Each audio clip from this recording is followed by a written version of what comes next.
En la hacienda São Miguel, en el interior de Río de Janeiro, el año de 1883 llegaba a su fin con el llanto desgarrador de un recién nacido que rompía el silencio opresivo de la noche tropical. El cuarto principal, iluminado apenas por candelabros de plata que proyectaban sombras danzantes sobre las paredes de cal, se había convertido en escenario de una revelación que haría temblar los cimientos de aquella familia. El coronel Álvaro de Andrade, hombre de 58 años, cuyo rostro curtido y por el sol y endurecido por décadas de mando absoluto, observaba la criatura en brazos de su esposa Elena con una expresión que mezclaba horror y repugnancia. Sus ojos grises, que tantas veces habían ordenado castigos sin pestañear, ahora reflejaban algo diferente, un terror visceral que nacía no de la conciencia, sino del orgullo herido. Elena, de apenas 29 años, sostenía al bebé contra su pecho todavía agitado por el esfuerzo del parto. Su cabello castaño, empapado de sudor, se adhería a su frente pálida, pero sus ojos verdes permanecían firmes, clavados en algún punto distante de la habitación, como si ya supiera lo que estaba por venir. El ama de Leite, una mujer negra de edad avanzada, que había asistido a 3 generaciones de nacimientos en aquella casa, retrocedió instintivamente hacia la pared, sus manos arrugadas apretando el rosario que siempre llevaba consigo. 2 criadas más jóvenes se miraron con ojos desorbitados, conscientes de que estaban presenciando algo que jamás debería ser visto, algo que podría costarles la lengua si algún día osaban repetirlo. El coronel dio un paso adelante, haciendo crujir las tablas del suelo bajo sus botas de montar que aún llevaba puestas. No se había cambiado desde que lo llamaron del establo, donde supervisaba el herraje de los caballos que serían vendidos en la feria de la semana siguiente. Su voz, acostumbrada a dar órdenes que no admitían réplica, salió estrangulada, casi irreconocible. Esa criatura es hijo del esclavo. Las palabras quedaron suspendidas en el aire espeso de la habitación, como el humo de un disparo. Nadie se movió, nadie respiró. El bebé, ajeno a la sentencia que acababa de caer sobre su cabeza, seguía llorando con esa desesperación primitiva de quien acaba de llegar al mundo y ya encuentra hostilidad en lugar de amor.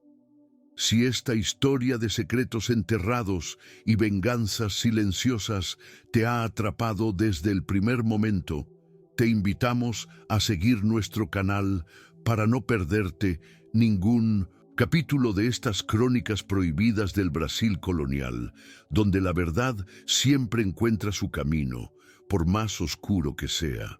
Elena no gritó, no lloró, no suplicó perdón como cualquier esposa acusada de adulterio habría hecho en aquella época.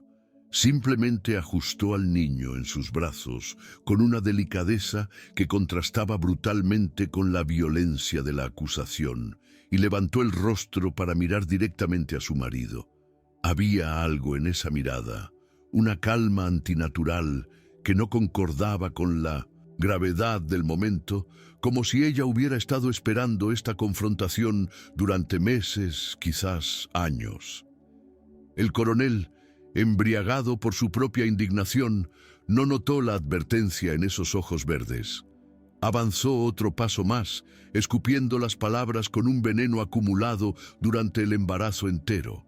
Lo supe desde el primer mes de tu embarazo, tus miradas al mulato Gabriel, tus paseos al establo, tu repentina debilidad.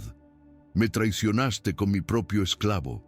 Cada acusación era una bofetada verbal, diseñada para humillar, para reducir, para poner a Elena en el mismo lugar donde él había colocado a tantas mujeres antes, el lugar del silencio vergonzoso, de la culpa sin defensa. Esperaba lágrimas, esperaba negaciones desesperadas, esperaba que ella se arrastrara pidiendo clemencia. Pero Elena Solo respiró profundo, como quien se prepara para nadar en aguas profundas, y entonces hizo algo que nadie en aquella habitación jamás olvidaría. Sonrió. No fue una sonrisa dulce ni conciliadora. Fue una sonrisa helada, afilada como el filo de una navaja. El tipo de sonrisa que nace cuando alguien finalmente decide usar el arma que ha estado guardando en secreto. El coronel, por primera vez en toda la noche, titubeó. Para comprender lo que estaba a punto de suceder, era necesario regresar 2 años atrás, cuando Elena llegó a la hacienda São Miguel como novia recién casada. Ella no era una muchacha ingenua del campo, criada para aceptar sin cuestionar. Era hija de un comerciante de la capital que había prosperado durante años, hasta que una serie de malas inversiones y deudas de juego lo dejaron al borde de la ruina total. El matrimonio con el coronel Álvaro de Andrade fue la salvación financiera de la familia, un arreglo donde ella entregaba juventud y apellido a cambio de que su padre no terminara en prisión por deudores. Llegó a la fazenda en una carroza adornada con flores blancas, vestida de encajes importados, con la ilusión de que al menos viviría con dignidad, aunque sin amor. Esa ilusión duró exactamente 5 meses. Al principio, notó cosas pequeñas. El modo como ciertas esclavas bajaban la vista cuando el coronel pasaba, no con el respeto habitual, sino con un miedo diferente, más íntimo. Luego vinieron los rumores susurrados entre las criadas, conversaciones que se interrumpían abruptamente cuando ella entraba. Elena intentó ignorarlo, diciéndose que eran habladurías sin fundamento, que su marido era rígido pero honorable. Hasta aquella noche de junio, cuando el insomnio la llevó a caminar por los corredores y escuchó un llanto ahogado viniendo de la senzala. Se acercó a la ventana y vio, recortada contra la luz amarillenta de una lámpara de aceite, la silueta inconfundible del coronel saliendo de uno de los cuartos donde dormían las esclavas más jóvenes. Vio cómo se acomodaba los pantalones con tranquilidad, como quien acaba de realizar una tarea cotidiana. Vio cómo encendía un cigarro antes de regresar a la casa grande, silbando bajito. Y, cuando él ya había desaparecido en la oscuridad, vio a la muchacha salir del cuarto, una adolescente de no más de 15 años, tambaleándose, con la ropa rasgada y el rostro destrozado por un sufrimiento que ni siquiera tenía derecho a expresar en voz alta. Elena se quedó paralizada detrás de aquella ventana, sintiendo cómo algo dentro de ella se partía irremediablemente. Esa fue la primera traición que tuvo que tragar en silencio, porque protestar habría sido inútil. En aquella fazenda, en 1900, aquel Brasil de 1881, el cuerpo de las esclavas no les pertenecía, y ningún juez condenaría a un señor por usar lo que la ley consideraba su propiedad. La segunda traición vino cuando comenzó a prestar atención a las crianzas que corrían por los alrededores de la casa, oficialmente catalogadas como hijos de esclavas, pero con rasgos que no coincidían con ninguno de los hombres negros de la senzala. 3 niños en particular llamaron su atención. 2 niñas de piel clara y ojos grises idénticos a los del coronel, y un niño mulato cuya nariz aguileña era un calco perfecto del perfil de su marido. Cuando preguntó discretamente al capataz sobre el origen de esas criaturas, la respuesta fue evasiva. Agregados, señora, comprados de otras facendas. Pero Elena no era tonta. Empezó a observar cómo el coronel nunca miraba a esos niños directamente, como si su existencia fuera un recordatorio incómodo de algo que prefería olvidar. Fue en esa época de desilusiones acumuladas cuando Elena conoció realmente a Gabriel. Hasta entonces solo había notado su presencia de lejos, un mulato alto de unos 27 años que administraba los caballos de la hacienda con una competencia que incluso visitantes de otras propiedades elogiaban. A diferencia de los demás esclavos, Gabriel sabía leer y escribir, habilidad que usaba para mantener registros detallados de las crías, las ventas y los tratamientos veterinarios. Hablaba con una corrección inusual, casi refinada, que contrastaba violentamente con su condición legal de propiedad. Elena se sorprendió la primera vez que lo escuchó conversando con un comprador de Río de Janeiro, usando términos técnicos sobre linajes equinos con una naturalidad que haría sonrojar a muchos señores de la región. Lo que más le llamó la atención, sin embargo, no era la inteligencia de Gabriel, sino la reacción que provocaba en el coronel. Cada vez que el mulato hablaba, aunque fuera para reportar algo importante sobre los animales, Álvaro lo interrumpía con violencia desproporcionada. Cuando Gabriel sugería mejoras en los establos, el coronel lo mandaba callar a gritos y lo amenazaba con el látigo. Cuando un visitante elogiaba el trabajo del administrador de caballos, el coronel se apresuraba a restarle mérito, diciendo que cualquier esclavo mediocre podría hacer lo mismo. Había algo enfermizo en ese ensañamiento, algo que iba mucho más allá del desprecio racial común de la época. Era odio puro, concentrado, personal. El tipo de odio que solo nace cuando alguien nos recuerda algo que desesperadamente queremos olvidar. La curiosidad de Elena se transformó en determinación de descubrir la verdad. Empezó a explorar los rincones olvidados de la casa grande, los cuartos cerrados donde se acumulaba el pasado de la familia Andrade. Fue en uno de esos cuartos, en un baúl antiguo cubierto de polvo y telarañas, donde encontró las cartas. Estaban amarillentas por el tiempo, escritas con caligrafía temblorosa en papel fino, que casi se deshacía al tocarlo. Eran cartas de la madre del coronel, Dona Teresa de Andrade, dirigidas a su marido durante los primeros años de matrimonio. Elena las leyó con el corazón acelerado, porque desde la primera línea comprendió que había descubierto el secreto que explicaba todo. En esas cartas, Dona Teresa suplicaba perdón por una caída que había tenido en pecado con un tropeiro mulato que pasaba por la región. Rogaba que no vendieran al niño que había nacido de ese encuentro. Prometía cualquier penitencia, ofrecía irse a un convento si era necesario, pero imploraba que dejaran vivir a la criatura. El marido, don Rodrigo de Andrade, respondió con una solución que preservaba la honra de la familia. El niño no sería vendido ni reconocido. Sería criado como hijo de una esclava cualquiera, marcado legalmente como propiedad de la hacienda, invisible ante la sociedad, pero presente como recordatorio constante del pecado materno. El nombre de ese niño aparecía mencionado varias veces en las cartas. Gabriel. El mismo Gabriel que ahora, 30 años después, era chicoteado y humillado por el hijo legítimo de Dona Teresa, su medio hermano, el coronel Álvaro de Andrade. Elena releía aquellas cartas con una mezcla de horror y fascinación. La madre biológica era blanca, de apellido ilustre, pero su hijo había sido condenado a vivir como esclavo en la propia tierra que debería haber heredado. El padre oficial, para salvar las apariencias, había transformado al niño bastardo en propiedad registrada, un bien mueble que podía ser comprado, vendido o castigado sin que nadie cuestionara.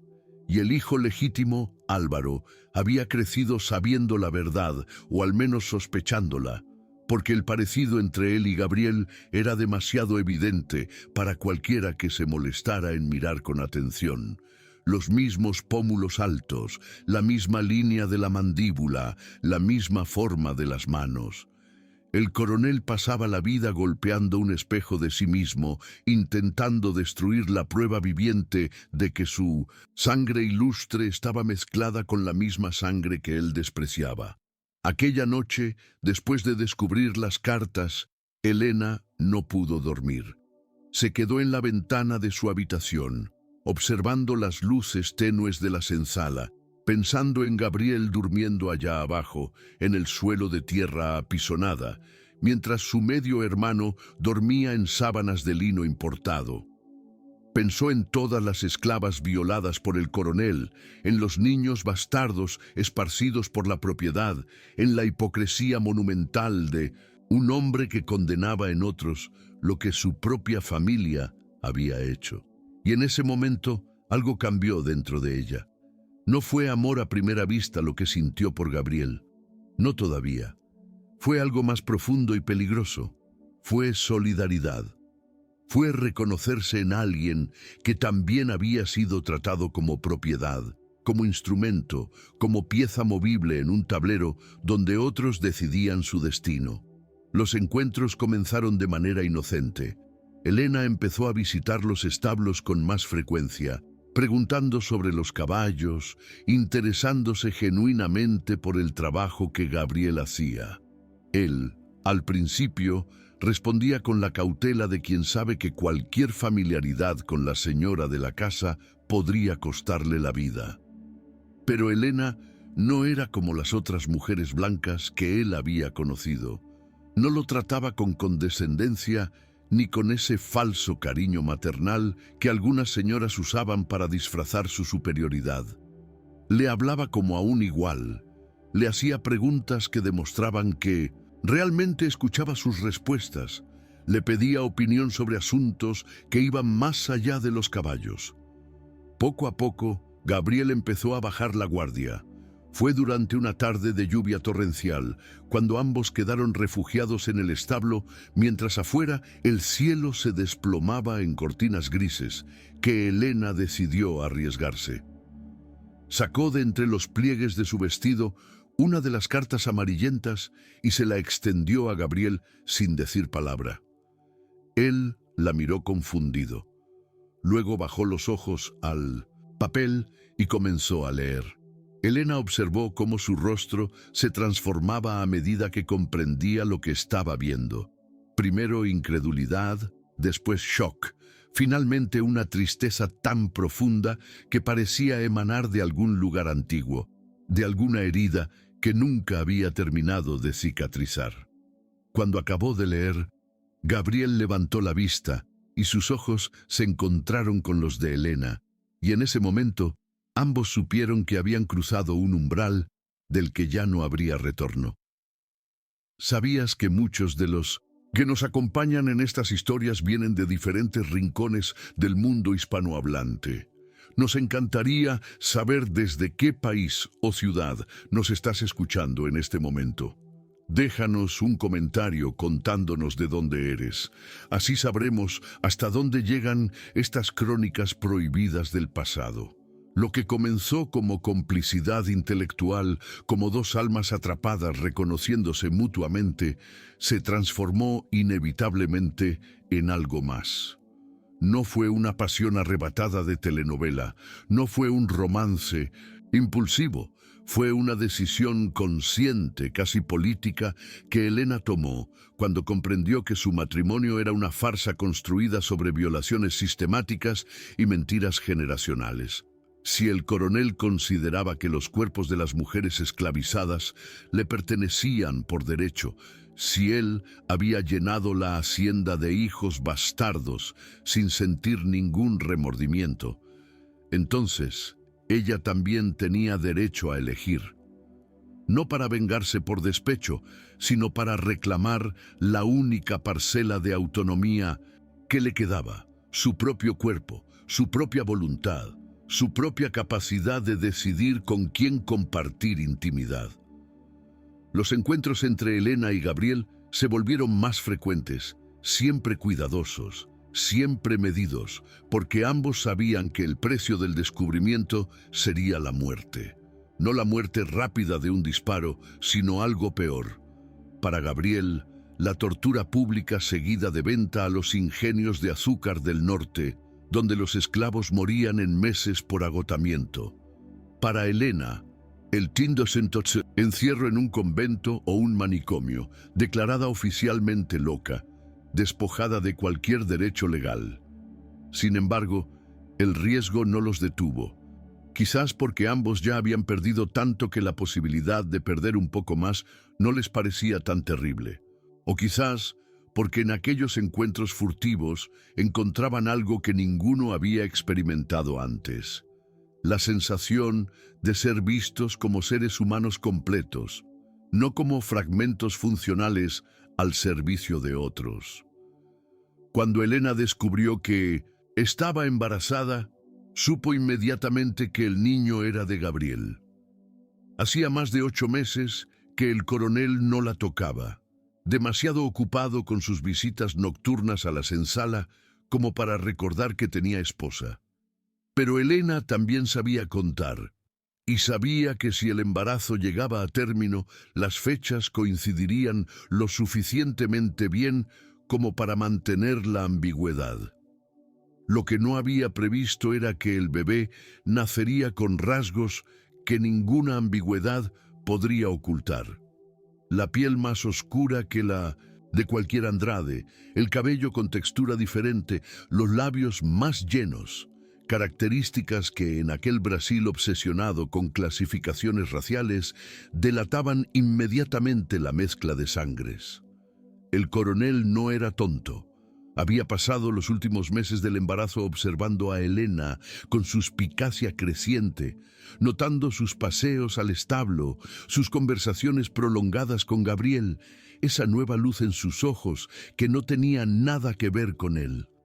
Pero mientras el escándalo permaneciera oculto, mientras no hubiera prueba visible, podía fingir ignorancia. El nacimiento del niño destruyó esa posibilidad. No había manera de presentar a aquella criatura ante la sociedad como hijo legítimo del coronel Álvaro de Andrade sin provocar murmuraciones que destruirían su reputación. Por eso explotó aquella noche, lanzando la acusación como quien lanza una sentencia de muerte. Esa criatura es hijo del esclavo. Esperaba que Elena se derrumbara, que suplicara, que negara con lágrimas desesperadas. Lo que no esperaba era aquella sonrisa helada, aquella calma antinatural que precedía a las grandes tormentas. Y mucho menos esperaba las palabras que ella pronunció a continuación, con una voz tan pausada que cada sílaba parecía una gota de veneno cayendo sobre una herida abierta. No te equivoques, Álvaro. Esa criatura no es hijo del esclavo. Esa criatura es hijo del verdadero dueño de esta sangre, y tú sabes muy bien quién es. El coronel frunció el ceño, confundido, buscando en su mente algún significado alternativo a esas palabras. ¿Verdadero dueño de esta sangre? ¿De qué estaba hablando? Elena no le dio tiempo de procesar. Continuó, sin apartar sus ojos verdes de los grises de él, sin pestañear, con la precisión de un cirujano que sabe exactamente dónde cortar. Tú pasaste la vida llamando esclavo a Gabriel para ocultar algo que solo tú y tus padres sabían. Él no es tu esclavo. Él es tu hermano, hijo de tu madre con el mulato que tú mandaste expulsar de estas tierras. Tú lo humillaste, lo golpeaste, lo encadenaste, sabiendo que llevaba tu propia sangre. El silencio que siguió a esa revelación fue absoluto. Las criadas se quedaron petrificadas, con las bocas abiertas en expresiones de shock que habrían sido cómicas en cualquier otro contexto. El ama de Leite apretó el rosario con tanta fuerza que las cuentas crujieron entre sus dedos. El coronel retrocedió un paso, como si las palabras de Elena fueran un golpe físico que lo empujaba hacia atrás. Su rostro pasó del rojo furioso de la indignación al blanco cadavérico del pánico.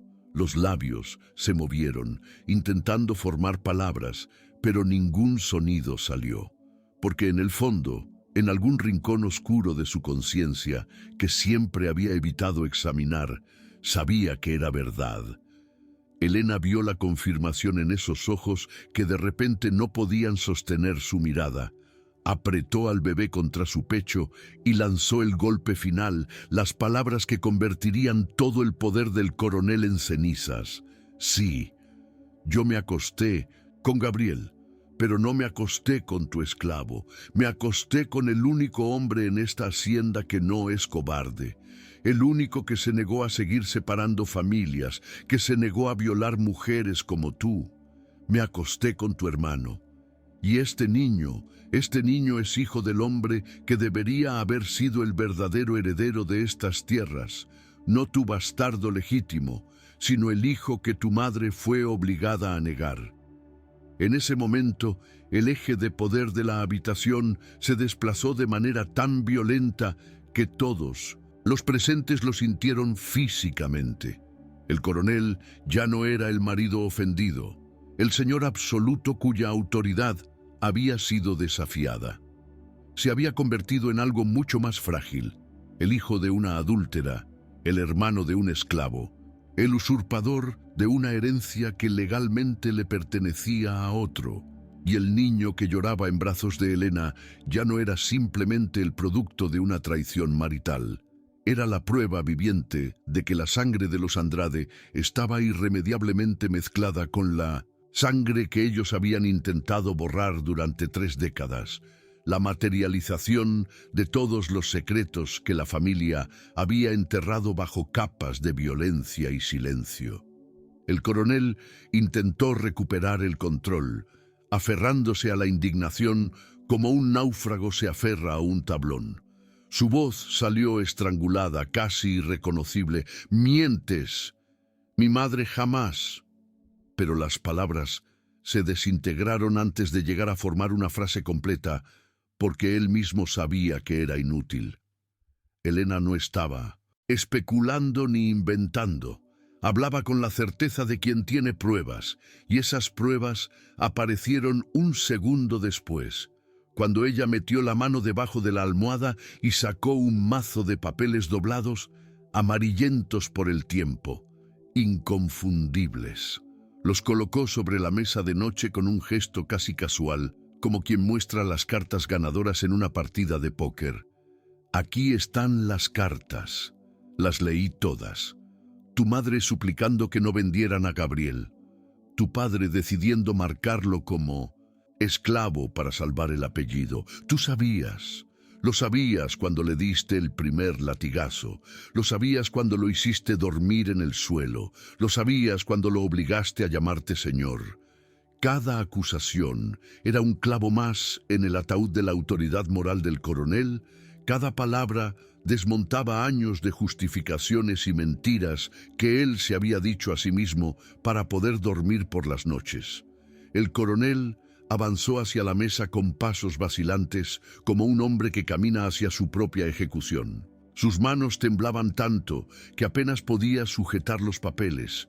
Cuando sus ojos recorrieron las primeras líneas, escritas con la caligrafía inconfundible de su madre muerta hacía ya 10 años, todo su cuerpo pareció encogerse. No era solo la confirmación de lo que Helena decía, era peor. Era leer con sus propios ojos la súplica desesperada de una mujer que sabía que había cometido el pecado imperdonable, pero que aún así rogaba por la vida de su hijo bastardo. Era ver las fechas que coincidían perfectamente con el nacimiento de Gabriel. Era encontrar los nombres, los lugares, los detalles que convertían la sospecha en certeza absoluta.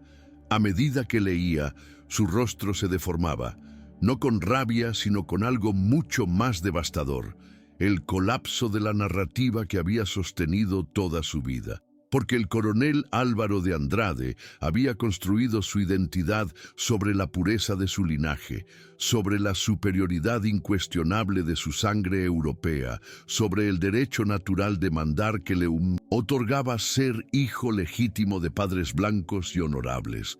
Y ahora esas cartas le mostraban que todo era mentira, que su madre había hecho exactamente lo que él ahora acusaba a Helena de hacer: mezclar su sangre con la de un hombre de color, que su padre había resuelto el escándalo del mismo modo brutal que él pretendía resolver el suyo, borrando al niño inconveniente, convirtiéndolo en propiedad en lugar de persona. Helena se levantó de la cama, tambaleante todavía por el esfuerzo del parto, pero firme en su determinación. Se acercó a su marido con el bebé en brazos, tan cerca que podía ver las venas pulsando en las sienes del coronel. Podía oler el sudor frío que brotaba de su piel. Bajó la voz, pero la intensidad de sus palabras no disminuyó ni un ápice. Tú hablas de traición porque una mujer blanca se acostó con un hombre mestizo, pero tu padre hizo lo mismo, tu madre hizo lo mismo, y tú pasaste la vida pagando ese precio, torturando al niño que nunca tuvo culpa de nada. La verdadera traición no es mi cuerpo en la cama de Gabriel. La verdadera traición fue tu silencio cuando descubriste que él era tu hermano, y aún así seguiste usando el látigo. Esas palabras cayeron sobre el coronel como piedras sobre un cristal ya agrietado. Se dejó caer en una silla, con los papeles todavía en las manos, la mirada perdida en algún punto del pasado. Las criadas permanecían inmóviles contra las paredes, testigos mudos de un momento que sabían que cambiaría para siempre la dinámica de aquella casa. El ama de Leyte observaba a Elena con una mezcla de terror y admiración, porque nunca había visto a una mujer blanca enfrentarse así a su señor. Nunca había imaginado que alguien fuera capaz de voltear el poder de esa manera tan completa y devastadora. Elena aprovechó el silencio para consolidar su victoria. Regresó a la cama, se sentó con cuidado y siguió hablando, ahora con un tono más calmado, pero no menos letal. A partir de este momento, Álvaro, las reglas de esta casa han cambiado. Yo tengo estas cartas, yo tengo los nombres de las esclavas que violaste y de los niños que engendraste con ellas. Yo tengo fechas, lugares y testigos de todo lo que has hecho durante años. Y tengo al hijo de tu hermano, el hijo que lleva la sangre legítima de los Andrade, tanto como la tuya, quizás más, porque él no nació de la hipocresía, sino del único acto honesto que ha ocurrido en esta hacienda en décadas. El coronel levantó la vista, y por primera vez Elena vio en sus ojos algo que nunca había visto antes: miedo.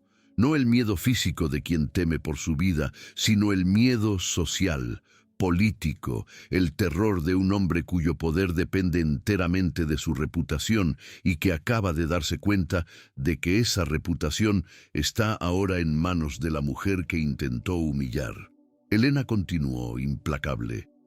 Si intentas anular este matrimonio, si intentas quitarme a este niño, si intentas castigar a Gabriel o expulsarme de aquí, yo me aseguraré de que cada juez, cada sacerdote, cada vecino de esta comarca conozca la verdad, que tu hermano vivió como esclavo mientras tú disfrutabas de la herencia que debería haberse dividido, que tu familia construyó su fortuna sobre una mentira, que los Andrade no son más puros ni más honorables que cualquier otra familia de esta región.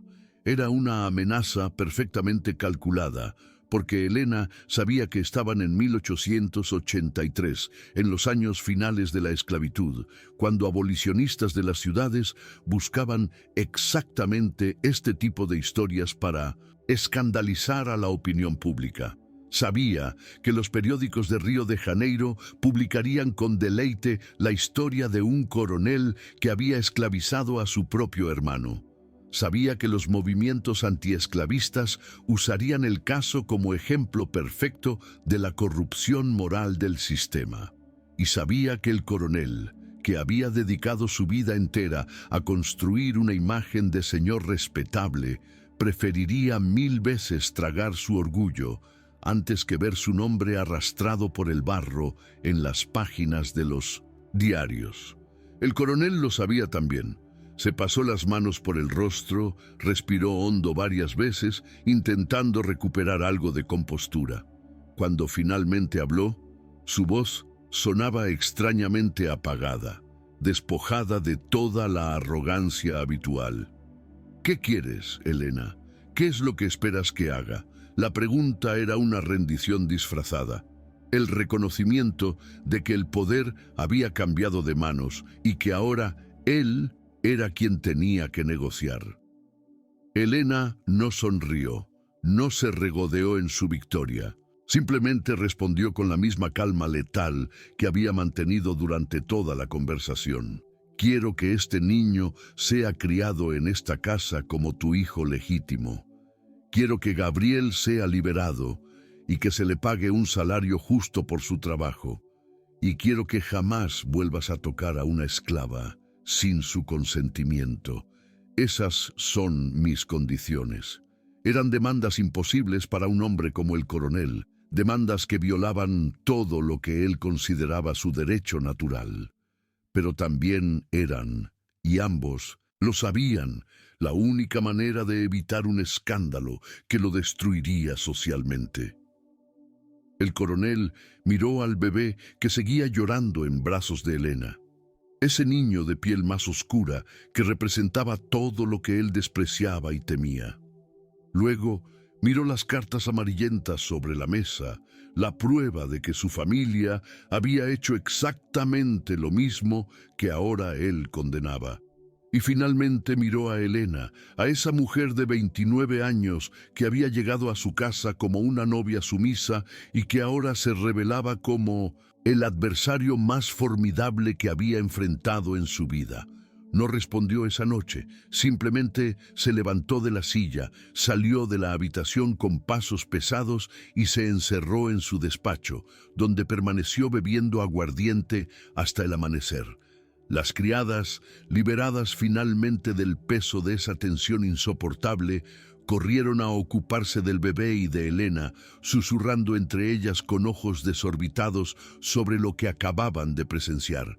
El ama de Leite, mientras ayudaba a Elena a recostarse, le murmuró al oído con una voz llena de respeto temeroso: «Señora, usted acaba de hacer algo que ninguna mujer en esta casa se había atrevido a hacer jamás. Que Dios la proteja, porque ahora el coronel nunca podrá olvidar que usted lo venció». Los días que siguieron a aquella noche fueron extraños, marcados por un silencio tenso que se extendía por toda la hacienda como una niebla espesa. El coronel evitaba a Elena, comía en su despacho, pasaba las horas supervisando el trabajo en los campos con una intensidad casi maníaca, como si manteniéndose ocupado pudiera evitar enfrentar la realidad de lo que había ocurrido. Pero todos en São Miguel sabían que algo fundamental había cambiado. Los esclavos lo notaban en la manera como el coronel ya no gritaba con la misma autoridad de antes. Las criadas lo veían en cómo evitaba pasar por el corredor donde estaba la habitación de Elena. Y Gabriel, que todavía no sabía exactamente qué había sucedido aquella noche, pero intuía que tenía que ver con él, percibía una alteración en el aire, como esos cambios de presión que anuncian la llegada de una tormenta. Fue Elena quien dio el siguiente paso. Una semana después del parto, todavía débil pero decidida, mandó llamar a Gabriel al cuarto de costura, lejos de oídos indiscretos. Cuando él entró, con la cautela de quien sabe que cualquier encuentro con la señora de la casa puede ser una trampa mortal, encontró a Elena sentada junto a la ventana con el bebé en brazos. La luz del atardecer iluminaba su rostro pálido, dándole un aspecto casi etéreo. Ella le indicó que cerrara la puerta y que se sentara. Gabriel obedeció, con el corazón latiendo tan fuerte que sentía el pulso en las sienes. Elena no perdió tiempo en rodeos. «Este niño es tuyo, Gabriel. El coronel lo sabe, toda la casa lo sabe. Y ahora él también sabe que eres su hermano».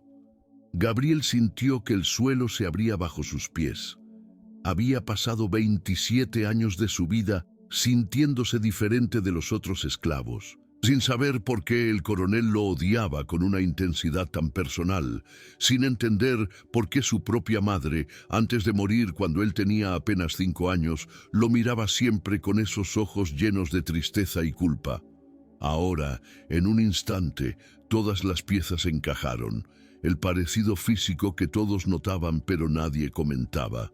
el ensañamiento del coronel cada vez que él destacaba en algo, la prohibición de que aprendiera cualquier oficio más allá del cuidado de caballos.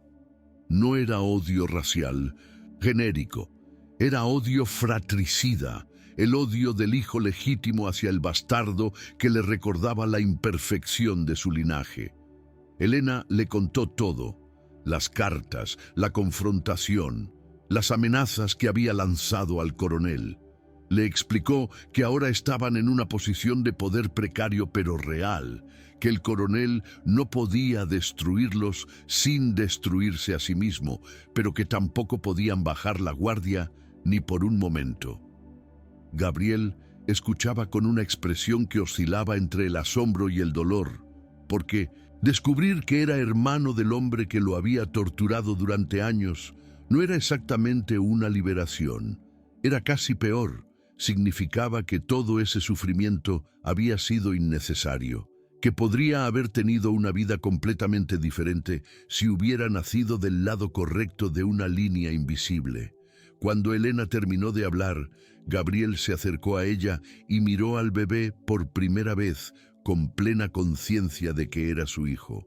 Un hijo que, irónicamente, tenía más derecho legal a la hacienda Shaw, Miguel, que muchos otros niños nacidos en aquella casa, porque llevaba la sangre de los Andrade por partida doble, por parte de Gabriel, hijo de Dona Teresa, y por parte de Elena, que aunque venía de familia arruinada, seguía siendo blanca y legalmente casada con el coronel.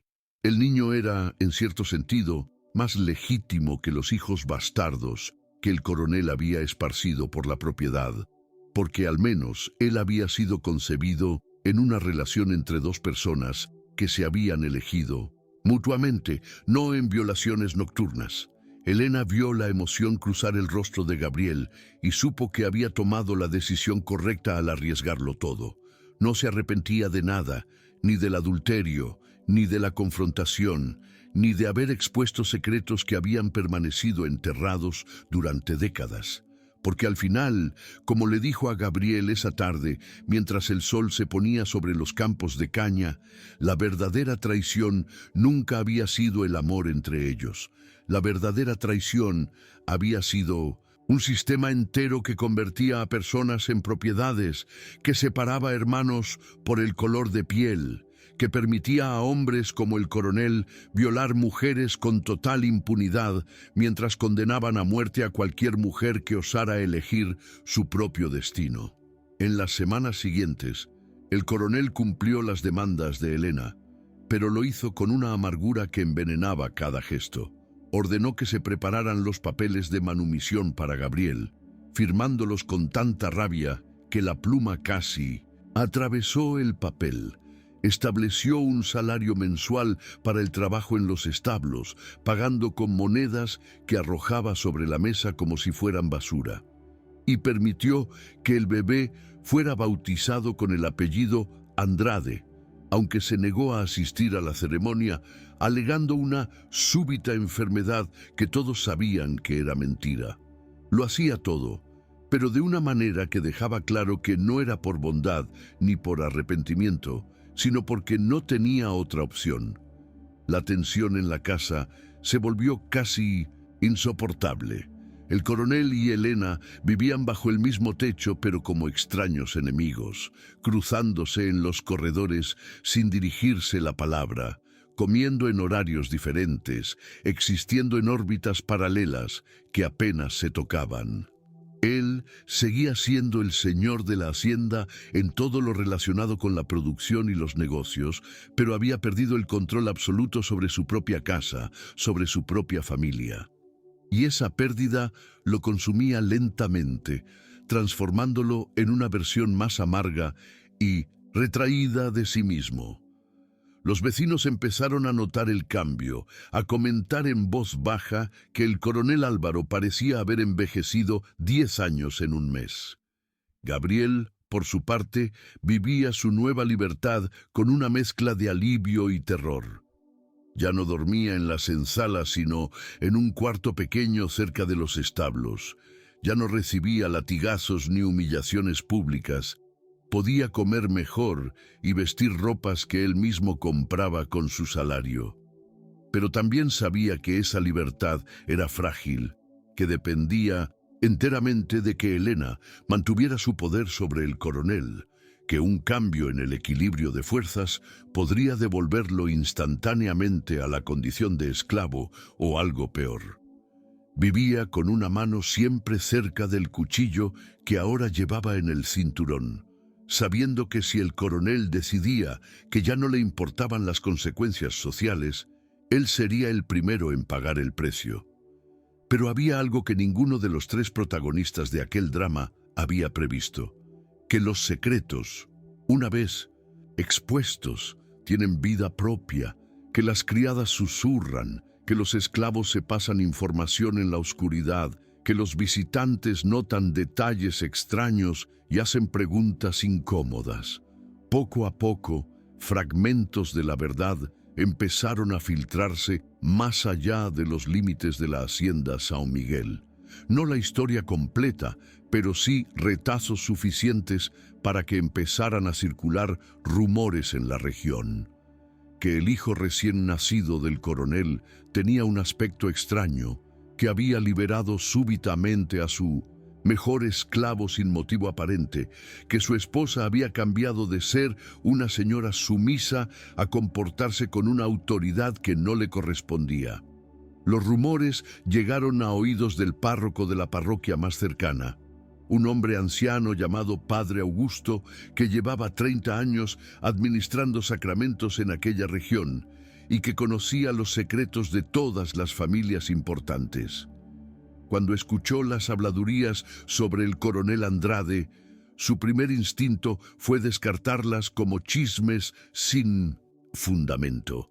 Pero luego recordó algo que había olvidado hacía mucho tiempo: una confesión que dona Teresa de Andrade había hecho en su lecho de muerte 10 años atrás, suplicando perdón por un hijo que había sido forzada a negar.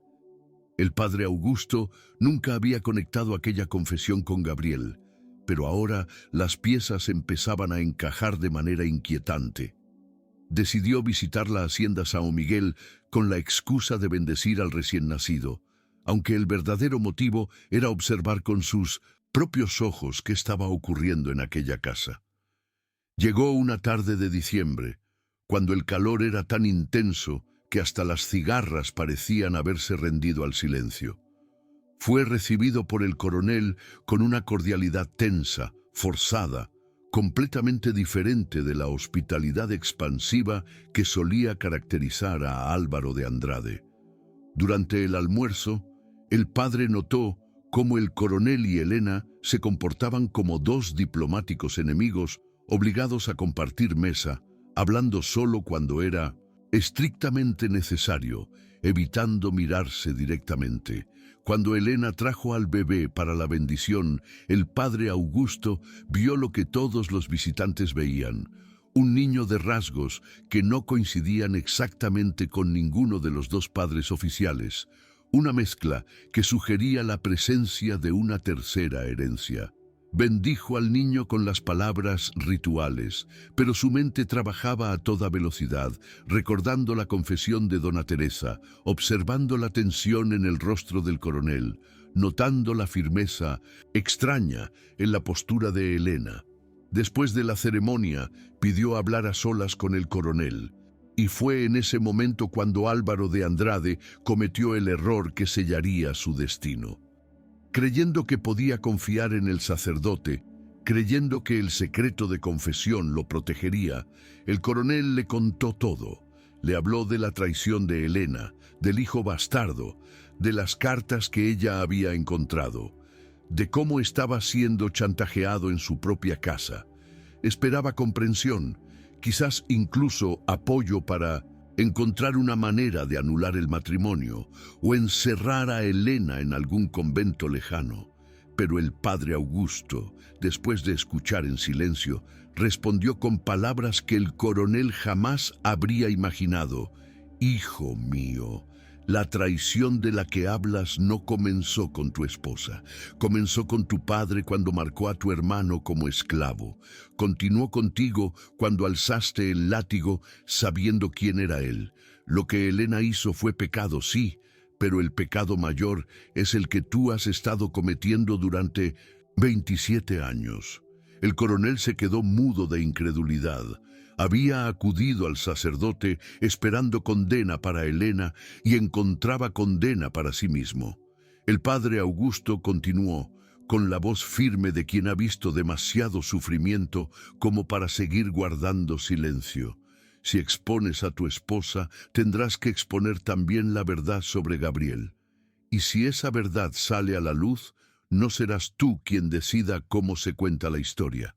Serán los abolicionistas, los periodistas, los enemigos políticos que esperan cualquier oportunidad para destruir a hombres como tú.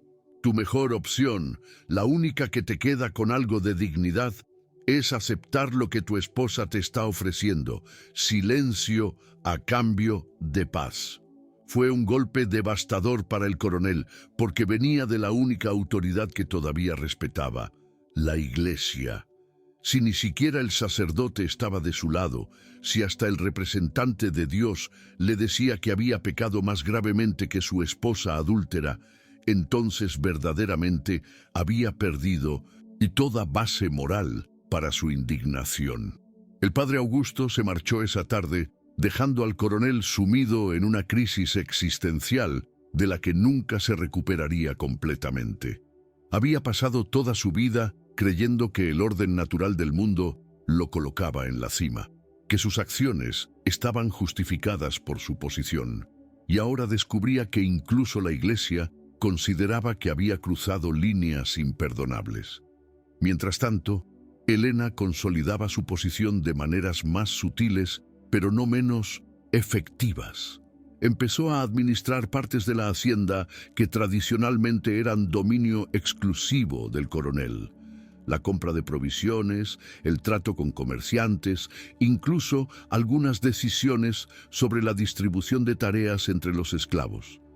Lo hacía sin pedir permiso, simplemente asumiendo responsabilidades, y el coronel no se atrevía a detenerla porque cada confrontación arriesgaba reavivar el conflicto que él desesperadamente quería olvidar. Los esclavos notaban el cambio y empezaban a acudir a Elena con problemas que antes solo habrían llevado al coronel, sabiendo que ella era más propensa a escuchar, menos propensa a responder con violencia. Gabriel, observando todo esto desde su posición peculiar de hombre libre que todavía vivía en los márgenes de la propiedad, entendía que estaba presenciando una revolución silenciosa. No era la revolución sangrienta que algunos abolicionistas predicaban, no era la insurrección armada que ocasionalmente estallaba en otras haciendas. Era algo más sutil y quizás más subversivo, una mujer blanca redistribuyendo poder, un esclavo liberado ganando respeto, un orden social siendo cuestionado desde dentro por quienes se suponía debían sostenerlo. Y en el centro de todo estaba ese bebé, ese niño de piel oscura que crecería sin saber, al menos durante años, que su mera existencia había detonado un terremoto en los cimientos de una familia que se creía intocable. Los meses pasaron y la herida en el orgullo del coronel no cicatrizaba, solo se infectaba. Empezó a beber más, a descuidar los negocios, a pasar días enteros encerrado en su despacho mirando viejas fotografías de cuando su padre todavía vivía y todo parecía más simple. Su salud empezó a deteriorarse, no por ninguna enfermedad específica, sino por ese tipo de decadencia que sobreviene cuando un hombre pierde el sentido de quién es. Los vecinos lo notaban en las raras ocasiones en que salía a eventos sociales. Comentaban en voz baja que el coronel Álvaro parecía un hombre derrotado, aunque nadie sabía exactamente por qué o por quién. Un año después del nacimiento del niño, ocurrió algo que nadie había anticipado. La ley del vientre libre fue finalmente aplicada con rigor en la región. forzando a muchos propietarios a liberar a los hijos de esclavas nacidos después de 1871. El coronel, que ya había perdido a Gabriel como esclavo, ahora veía cómo el resto de su propiedad humana empezaba a desintegrarse legalmente. Algunos esclavos mayores aceptaban quedarse a cambio de salarios mínimos, pero los más jóvenes empezaban a marcharse hacia las ciudades, buscando oportunidades en las fábricas que empezaban a surgir. La hacienda São Miguel, como tantas otras, entraba en un declive lento pero inexorable, y el coronel no tenía ni la energía ni la voluntad para adaptarse a los nuevos tiempos. Elena observaba este declive con sentimientos contradictorios. No había buscado destruir al coronel, solo protegerse a sí misma y a su hijo. Pero al hacerlo, había desatado fuerzas que ahora seguían su propio curso, más allá de su control. El niño crecía sano y fuerte, ajeno a las tensiones que su nacimiento había causado, jugando en los mismos corredores donde su padre biológico había gateado 30 años atrás, marcado como esclavo. Gabriel seguía trabajando con los caballos, ahora con dignidad de hombre libre, pero llevando siempre consigo la conciencia de que su libertad era tan precaria como la paz que reinaba en aquella casa. En 1885, 2 años después de aquella noche que había cambiado todo, llegó a la región un abolicionista de Río de Janeiro llamado Andrés Rebouças, ingeniero y activista que recorría las haciendas documentando casos de abuso para presentarlos ante las autoridades imperiales. Alguien, nunca se supo quién exactamente, le había susurrado que en la hacienda São Miguel existía una historia que merecía ser investigada. La de un hombre que había esclavizado a su propio hermano. Rebouças llegó sin anunciarse, acompañado de Mundecher, un escribano y un fotógrafo, exigiendo hablar con el coronel Andrade sobre denuncias de irregularidades en la manumisión de esclavos. El coronel recibió a los visitantes con una hostilidad apenas disimulada, negando todas las acusaciones, insistiendo en que su hacienda seguía todas las leyes al pie de la letra. Pero Rebouças era un hombre experimentado. Sabía reconocer las señales de un secreto mal guardado.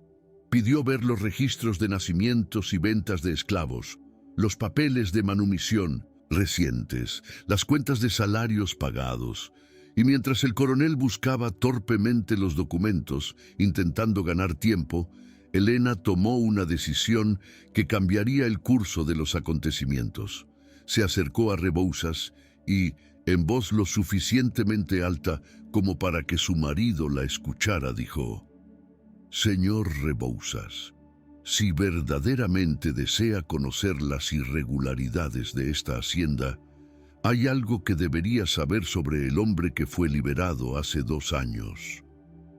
El coronel palideció instantáneamente. Elena estaba amenazando con hacer exactamente lo que él más temía: exponer públicamente el secreto de Gabriel. Pero ella no terminó la frase.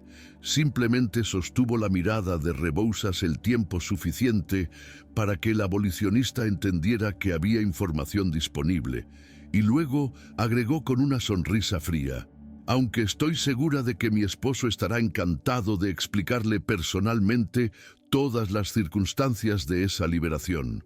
¿No es así, Álvaro? Era una jugada maestra, amenazar con revelar todo sin realmente revelar nada.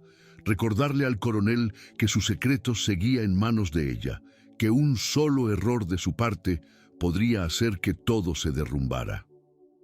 El coronel entendió el mensaje.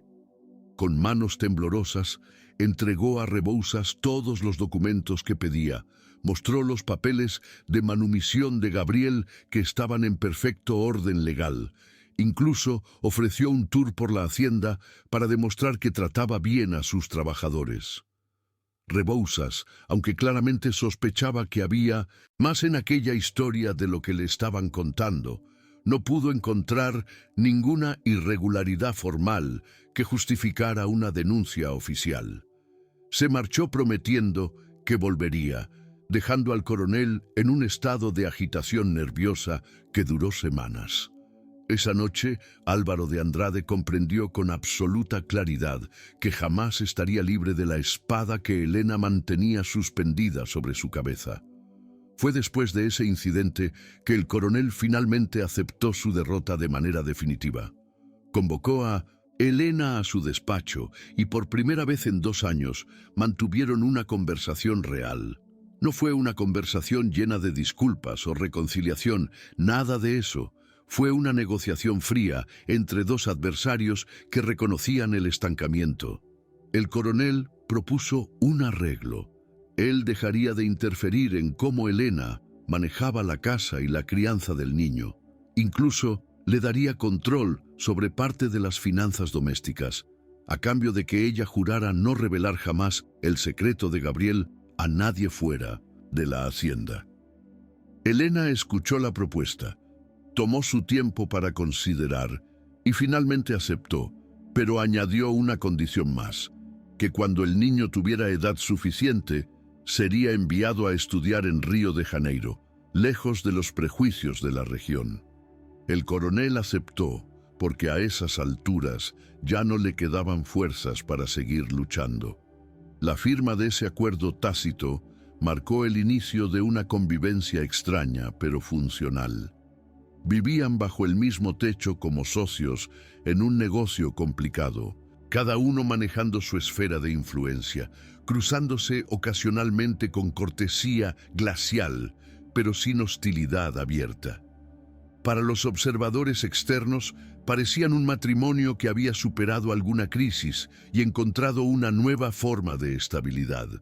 Solo ellos dos, y Gabriel, y las criadas que habían presenciado aquella noche terrible, conocían la verdad, que era una paz construida sobre amenazas mutuas, sobre secretos compartidos que ninguno podía revelar sin destruirse a sí mismo.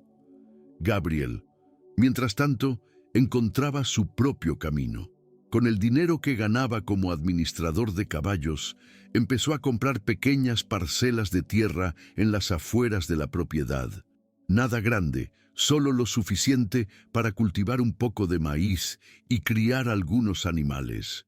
Soñaba con tener algún día su propia pequeña hacienda, completamente independiente de los Andrade, donde pudiera vivir sin tener que agradecer cada día su libertad a quienes se la habían negado durante décadas.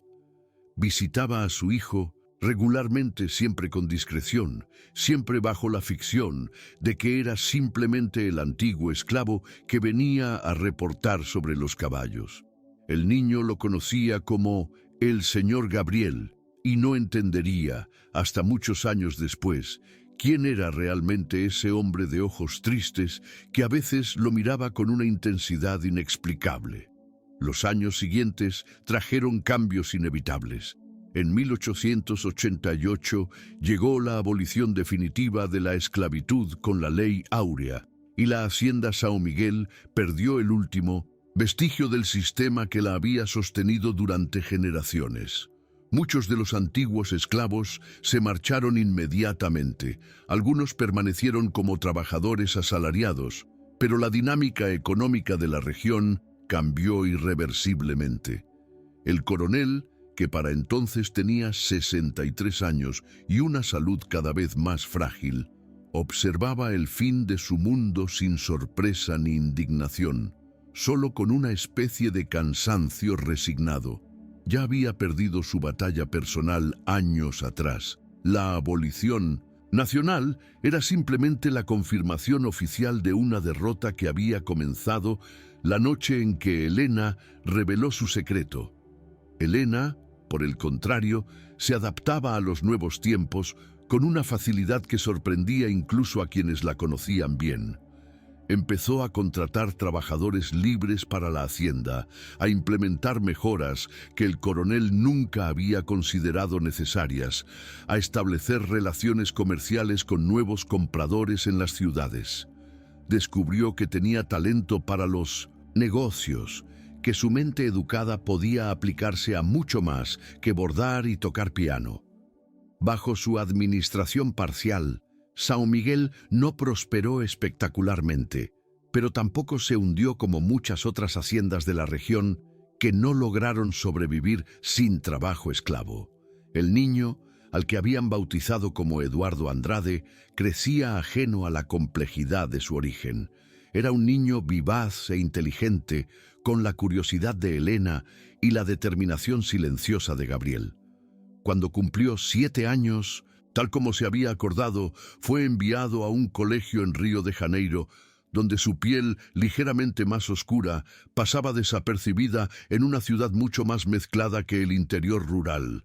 Allí recibiría la educación que Gabriel nunca tuvo, las oportunidades que le fueron negadas, la posibilidad de construir una vida basada en el mérito y no en el color de su piel.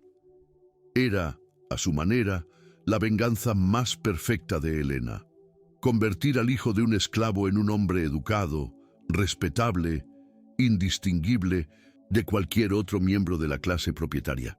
Si estas historias de justicia tardía y secretos que transforman destinos te conmueven tanto como a nosotros, te invitamos a compartir este relato con quienes creen que incluso en los tiempos más oscuros, la verdad puede convertirse en el arma más poderosa.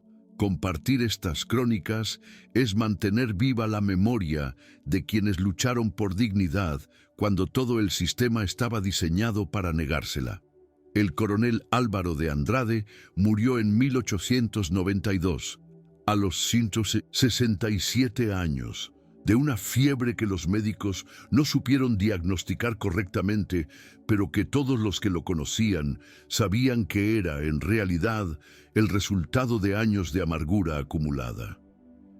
En su lecho de muerte, pidió ver a Gabriel. Fue un pedido que sorprendió a todos, especialmente porque durante casi 10 años ambos hombres habían mantenido una distancia cuidadosa, cruzándose ocasionalmente en la propiedad, pero sin dirigirse la palabra directamente.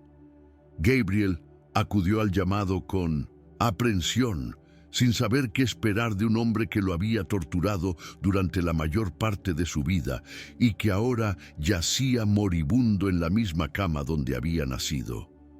Lo que ocurrió en esa habitación nadie lo supo con certeza, porque el coronel pidió quedarse a solas con Gabriel. Pero quienes esperaban afuera escucharon algo inesperado, el sonido inconfundible de un hombre llorando.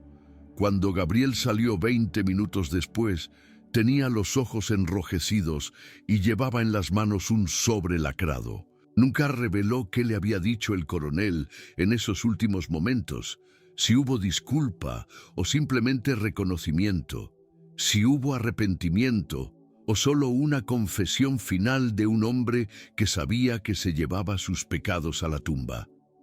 Pero algo había cambiado en la expresión de Gabriel, como si una herida antigua finalmente hubiera comenzado a cicatrizar, no porque estuviera curada, sino porque al menos había sido reconocida.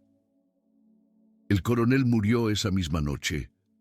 Helena organizó un funeral apropiado para un hombre de su posición, invitó a todos los vecinos importantes, vistió de negro riguroso como correspondía a una viuda. Pero quienes la conocían bien notaban que sus ojos no mostraban el dolor devastador que se esperaría de una esposa que pierde a su compañero. Mostraban algo diferente, alivio, quizás, o simplemente la satisfacción tranquila de quien ha sobrevivido a una guerra larga y finalmente puede bajar las armas. Durante el velorio, Gabriel permaneció en la parte trasera de la capilla, entre los trabajadores libres, observando cómo enterraban al hombre que era su hermano, su torturador y, en cierto sentido retorcido, la razón por la cual había conocido a Helena y tenido un hijo que ahora estudiaba en la capital. Después de la muerte del coronel, Helena se convirtió oficialmente en la administradora de la hacienda São Miguel. Algunos vecinos murmuraron que no era apropiado que una mujer manejara una propiedad tan grande, pero Helena Ya no se preocupaba por lo que era apropiado o no. Había aprendido hacía años que las reglas de propiedad solo aplicaban a quienes no tenían el poder para romperlas. Manejó la hacienda con competencia durante más de una década, adaptándola gradualmente a los nuevos tiempos, vendiendo partes que ya no eran productivas, invirtiendo en cultivos más rentables que la caña de azúcar. Y cuando Eduardo regresó de Río de Janeiro convertido en un joven de 23 años con título de abogado, le entregó una propiedad saneada, productiva y libre de las deudas que habían hundido a tantas otras familias de la región. Fue solo entonces, cuando Eduardo era ya un hombre adulto, que Elena le contó la verdad completa sobre su origen. Lo hizo en el mismo cuarto donde había dado a luz, en la misma habitación donde el coronel había lanzado aquella acusación que cambió todo. Le mostró las cartas amarillentas de Dona Teresa, le explicó quién era realmente Gabriel. Le reveló que el hombre al que llamaba padre durante toda su infancia no era su padre biológico, sino su tío, y que su verdadero padre era el administrador de caballos que siempre lo había tratado con una amabilidad especial que ahora adquiría nuevo significado. Eduardo escuchó la historia completa sin interrumpir, procesando cada revelación, conectando recuerdos de su infancia que de repente cobraban sentido diferente. Cuando Elena terminó, esperó su reacción con el corazón acelerado, sin saber si su hijo la condenaría o la comprendería.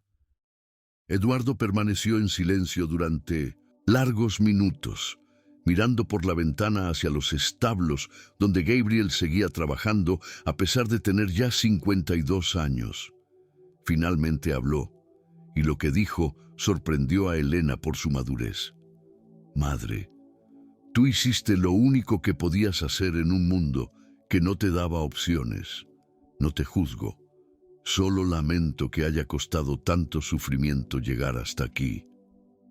Esa noche, Eduardo fue a buscar a Gabriel y por primera vez en su vida lo llamó por el nombre que nunca había podido usar: padre. Los dos hombres se abrazaron bajo el cielo estrellado del interior brasileño, liberados finalmente del secreto que los había mantenido separados durante décadas, unidos por una verdad que ya no necesitaba esconderse, porque todos los que habrían podido destruirlos con ella estaban muertos o habían aprendido que la venganza duele más a quien la ejecuta que a quien la recibe. Esta historia nos enseña que las traiciones más profundas no son las del corazón, sino las del silencio, las que condenan a inocentes para preservar mentiras convenientes. Nos recuerda que el verdadero coraje no está en mantener las apariencias, sino en enfrentar la verdad, por dolorosa que sea, y construir sobre ella algo más honesto que lo que existía antes. Si crees que estas crónicas del pasado iluminan verdades del presente, si crees que las historias de quienes desafiaron la injusticia merecen ser recordadas y compartidas, te invitamos a compartir este relato para que más personas conozcan cómo, incluso en el Brasil colonial más opresivo, hubo quienes encontraron maneras de resistir, de reclamar dignidad, de transformar la vergüenza ajena en victoria propia. Gracias por acompañarnos en este viaje a través de los secretos enterrados de la hacienda São Miguel, donde una mujer convirtió la acusación de su marido en el arma que liberó a toda una familia de las cadenas invisibles del honor falso.